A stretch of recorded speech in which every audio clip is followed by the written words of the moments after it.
Shalom. First, I want to give all praises, honor, and glory to Yahweh, Bahasham, Yahweh Shai, Bahasham, Rakah, Kodash. Double honors to the apostles of Great Millstone, and peace and blessings to the elect. All right, this is a interesting article.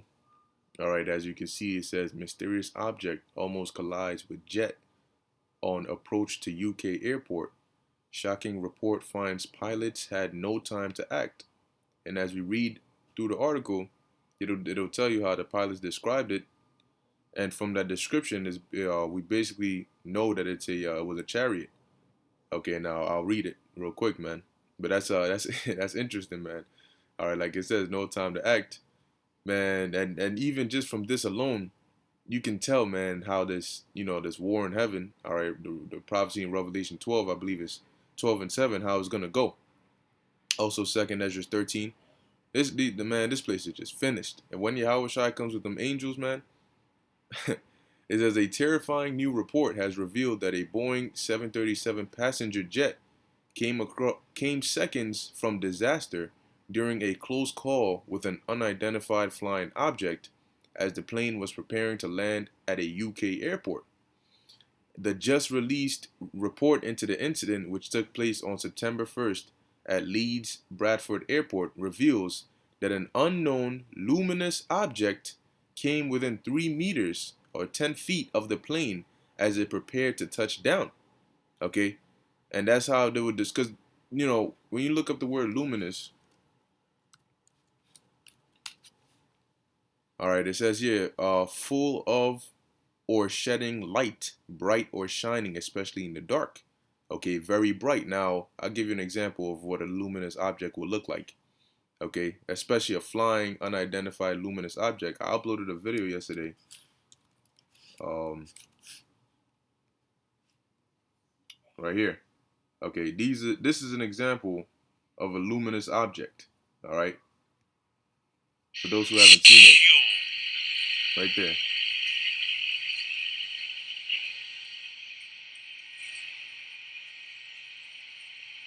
All right, so basically, you could call them orbs of light or whatever the case may be.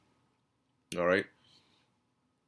So, like it says here, this chariot, all right, basically came within 3 meters or 10 feet of the plane as the plane prepared to touch down. Now, understanding the chariots can increase their size or decrease their size, but of course they were just messing with them. Okay, it wasn't gonna be a collision unless the Lord wanted it to be. All right. Now it says the Category A event was only just confirmed by the UK Airprox Board, a near miss monitoring agency. Both pilots suddenly saw a bright light and an object which appeared to be moving toward the aircraft, almost head on, slightly up and to the left, the report details. All right. And the way the chariots are able to move, because when you read in the book of Ezekiel, it tells you how you don't have like steering controls in the chariot. You know, they move based on the spirit, all right, of the being within them. So it's easy for the angels to stop on an instant, go zoom up, zoom to the left. When you see the way they move, they don't move with the restrictions, all right, of gravity or laws of physics or any of that.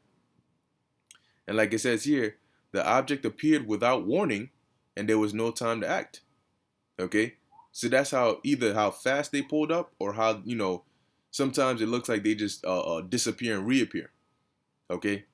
Now, just going to show you, and this is just, what I'm saying, like, this is a minor thing compared to what's going to happen. All right? But like even those pilots described, there was no time to act. So how the hell do you expect to go against and like I said, more than likely the chariots weren't even trying to be hostile. They're probably just messing with them or something. But if they weren't even in a war mode and you didn't have time to react, what do you think is going to happen when the Yahushua comes with the thousands and the heavenly host? When he comes with his giant chariot, I mean, it's going to be a complete annihilation. Man, it says a police helicopter had witnessed lanterns in the area.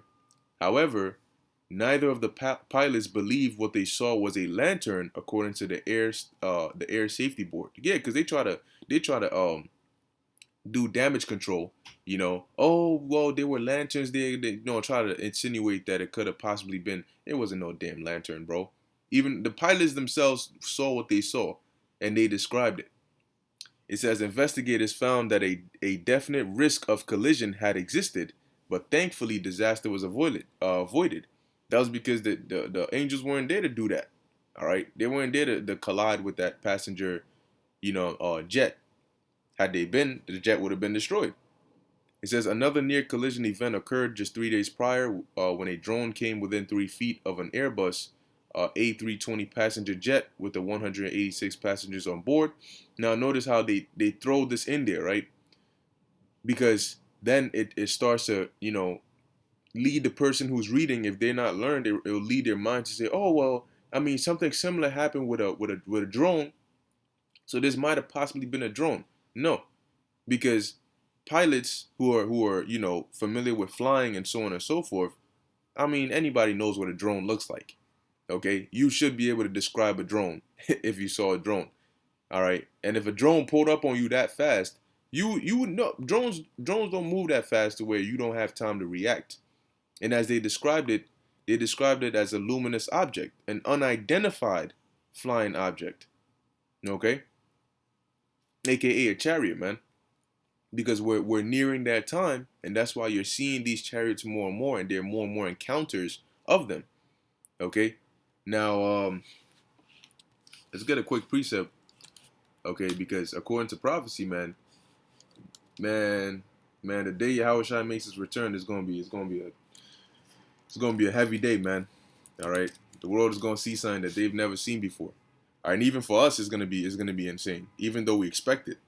All right, this is the book of 2nd Ezra, chapter 13, starting at verse 29. It says, "Behold, the days come when the Most High will begin to deliver them that are upon the earth, and he shall come to the astonishment of them that dwell on the earth," which is synonymous with Wisdom of Solomon, the 5th chapter, when it mentions how they're going to be amazed at the strangeness of his salvation. The people of the earth are going to be in shock because of seeing how we're going to be delivered. Seeing a giant so-called UFO just park over the earth, many UFOs coming with it and all of that. That's in Revelation, the 19th chapter, when it talks about the Lord coming with, on a white horse. It's not a literal white horse, it's his chariot, okay? And the other angels coming on white horses as well, they're also going to come on chariots, or come in the chariots. All right, it says, and that's why we're not afraid, because it says what? He's going to deliver them that dwell upon the earth. So when the chariots come, somebody got to be delivered. you know? It says, "And one shall undertake to fight against another, one city against another, one place against another, one people against another, and one realm against another." So you're going to have the spiritual realm, the angels and the heavenly host, led by Yahushai, against this carnal realm, led by Esau. Let's get that. Revelation 12, I believe is the 7th verse. There it is. It says, "And there was war in heaven." Now this heaven isn't talking about the spirit world. It's talking about the heavens. All right, space, the atmosphere. It says, "Michael and his angels fought against the dragon." Now the dragon represents Esau's power structure. All right, his system. Okay, so that's going to be these the European Union, NATO. Really, it's going to be all of their forces combined. Okay, because it's going to tell you, it says, fought against the dragon, and the dragon fought and his angels. Okay, so you're going to have those that are going to be on behalf of Esau's system, because they're all going to come together to fight against what they call the foreign invaders. Okay, now I forget exactly who it was. Maybe it might have been Nixon or something, Ronald Reagan. One of those said how, if there was like an outside foreign threat, all right, wouldn't we all come together, all right, unite as quote unquote humanity to defend, basically to defend against it? Well, there you have it. That's going to be that war. Okay, and you can read about it in 2nd Ezra, the 13th chapter, the whole chapter. All right, starting from the first verse. All right, you'll get the info on it. But as it says here, there was war, so there's going to be a war. All right. Now, for those of you, all right, concerning those pilots and those who have had encounters, all right, with these chariots, man, you know what this war is going to turn out to be, man. Okay, I'm pretty sure them pilots were scared out their ass. Okay, their heart probably almost jumped out their chest. Their chest probably has a print of their heart shape trying to run out their chest. Okay. It says, and the dragon and his angels, and prevailed not, neither was their place found anymore in heaven. So after that war, you guys are going to be annihilated, man. I mean, straight up. Okay. Straight the hell up, man. It says, I'm going to keep going. Or, let's see. It says here, and the time shall be when these things, and the time shall be when these things shall come to pass, and the signs shall appear or shall happen, which I showed thee before, and then shall my son be declared. Okay, what's that? Revelation chapter 1, verse 7. Behold, he cometh with the clouds. Who is the he? The he is Yahushua, the Messiah. All right, and the clouds are the chariots, the so-called UFOs, the luminous objects.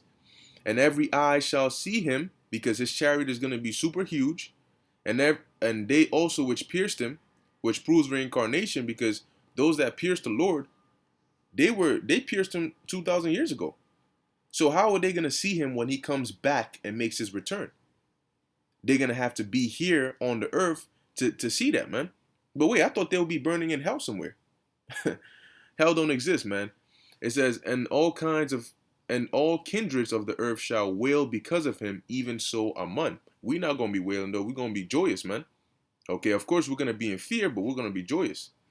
It says, my son shall be declared, that's the Messiah, Yahushai, whom thou sawest as a man ascending. And when all people hear his voice, every man shall in their own land leave the battle they have one against another, as I just said, and an innumerable multitude shall be gathered together, as thou sawest them, willing to come and to overcome him by fighting. So when Yahushua makes his appearance, Revelation 19, okay, that war in heaven, the dragon and his angels, all these people, all these nations, because it's going to be in the midst of World War III. All of them are going to stop fighting, as we're literally reading, okay? They all going to stop fighting one another, and an innumerable multitude shall be gathered together, meaning they're going to come together, put their forces together, work together to try and fight against the Messiah. That's how the Lord has set it up.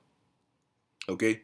It says, but he shall stand upon the top of Mount Zion, because guess what? You ain't going to succeed, man.